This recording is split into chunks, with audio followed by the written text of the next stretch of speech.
అందరూ ఓటు అయిపోతా ఉన్నారు.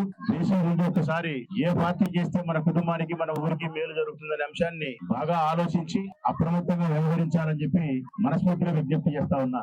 వైఎస్ఆర్ కాంగ్రెస్ పార్టీ పేదల కోసం పుట్టిన పార్టీ, పేదవారి జీవితాలలో సంతోషాలు నింపేదాని కోసం ఉద్భవించిన పార్టీ. జగన్మోహన్ రెడ్డి ప్రయాణం, రాజకీయ ప్రయాణం పేదవారి జీవితాలను బాగు చేయడమే, బడుగు బలహీన వర్గాల పిల్లలను అభివృద్ధిలోకి తీసుకురావడమే, 3 కోట్ల పస్తుండకుండా, అప్పు చేయకుండా, ఆత్మహత్యలను చంపుకోకుండా పేదవాళ్ళందరూ సంతోషంగా ఉండాలన్నదే వైఎస్ఆర్ కాంగ్రెస్ పార్టీ లక్ష్యం. పొదుపు సంఘాల రుణాలు మాఫీ చేసినది, పొదుపు సంఘాల రుణాలకు వడ్డీ ఆయనే కట్టింది, చిన్న చిన్న వ్యాపారాలు చేసుకునే తోపుడుబల్ల వాళ్లకు ఆర్థిక సహాయాన్ని అందించినది, దళిత బిడ్డలకు కొన్ని యూనిట్ల వరకు కరెంటు ఉచితం ఇచ్చినది, నాయి ప్రాంతాలకు మంగళసోపుల కరెంటు ఉచితం ఇచ్చినది. ఇవన్నీ కూడా 100% గుర్తున్నటువంటి ఫ్యాన్ గుర్తు పైన మీరు ఓటేసి ఆ పార్టీని మళ్ళీ మీరు గెలిపించుకోగలిగితే, జగనన్నను మళ్ళీ రెండోసారి మీరు ముఖ్యమంత్రిగా చేసుకోగలిగితే పేదవారి జీవితాలలో ఆనందం ఉంటుందన్న సత్యాన్ని గ్రహించండి. ఇది కనుక గ్రహించకుండా అక్కడ ఒక ఓటు, ఇక్కడ ఒక ఓటు, డబ్బులు ఇచ్చారనో మరొకటను పొరపాటు చేస్తే నష్టం జరిగేది మన జీవితాలకే, మన పిల్లల భవిష్యత్తుకే నష్టం జరుగుతుంది.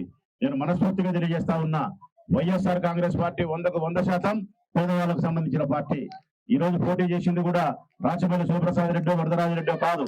అటుపక్క వరదరాజరెడ్డి పోటీ చేసినాడమే కానీ ఇటుపక్క పోటీ చేసింది రాచమల్లి శివప్రసాద్ రెడ్డి కాదు. ఇటుపక్క పోటీ చేసింది జగనన్న పరిపాలన, పేదవారికి సంబంధించిన పరిపాలన పోటీ చేసింది. అంటే మీరు పోటీ చేసినారు. ఈ పార్టీని గెలిపించుకోవడం, ఓడించుకోవడం మీ చేతిలో ఉంది. గెలిచినా పేదవారే, ఓడినా పేదవారే. ఈ పార్టీ మీది, ఈ పాలన మీది, భవిష్యత్తు మీది.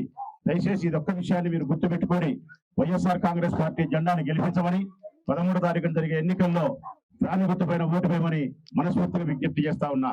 మీకు 2 ఓట్లు ఇస్తారు. మీకు 2 ఓట్లు ఇస్తారు.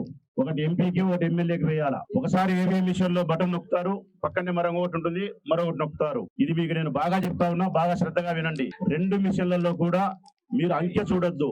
ఏ అంకెలో రాచమల్లి శివప్రసాద్ ఫ్యాన్ గుర్తుందని చూడొద్దు. ఫ్యాన్ గుర్తును మాత్రమే చూసి బటన్ నొక్కండి. ఏవిఎం మిషన్ ఎంపీ దాంట్లో పోయినా చూడండి యాడుంది ఫ్యాన్ గుర్తని, ఫ్యాన్ కు నొక్కండి.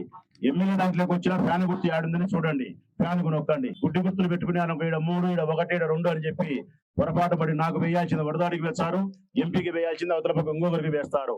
కాబట్టి మీకు ఇచ్చిన ఏవిఎం మిషన్ లో ఓటేసేటప్పుడు 2 చోట్ల మీరు చూడాల్సింది ఫ్యాన్ గుర్తు ఆడుంటే ఆడ నొక్కడం.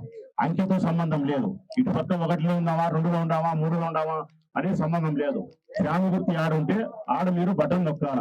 ఇదొకటి జాగ్రత్తగా గుర్తు పెట్టుకొని 13వ తారీఖున ఫ్యాన్ గుర్తు పైన ఓటు వేస్తారని ఆశిస్తూ, మరొకసారి మధు మన పార్టీలకు వచ్చినందుకు, వారి కుటుంబ సభ్యులు మన పార్టీలోకి, వారి మిత్రులుగా వచ్చినందుకు మనస్ఫూర్తిగా సంతోషిస్తూ, భవిష్యత్ కాలంలో కూడా ఈ పిల్లలకు సంబంధించిన రాజకీయ భవిష్యత్ అయినా, ఆర్థిక పరమైన, దైనందిన జీవితంలో ఇంట్లో వచ్చే సమస్యలు, కష్ట నష్టాలు, పేదరికం వలన ఏది వచ్చినా ఈ కుటుంబం యొక్క అభివృద్ధి కోసం, ఈ కుటుంబంతో పాటు వారి స్నేహితుల యొక్క మంచి చెడ్డల కోసం కూడా నేను సదా వారితోనే ఉంటానని చెప్పి మాట ఇస్తూ సెలవు.